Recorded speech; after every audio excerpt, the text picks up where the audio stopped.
મિત્રો, આજના વિડીયોમાં આપણે વાત કરવાના છીએ મૂળ દ્વારકા નામની એક જગ્યા વિશે।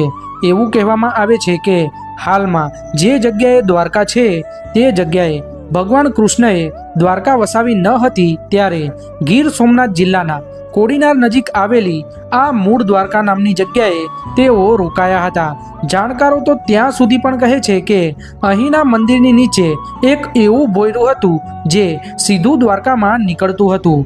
દ્વારકાની માફક 5000 વર્ષો જૂના આ મંદિરમાં ભગવાન કાળિયા ઠાકરની સુંદર મૂર્તિના દર્શન થાય છે।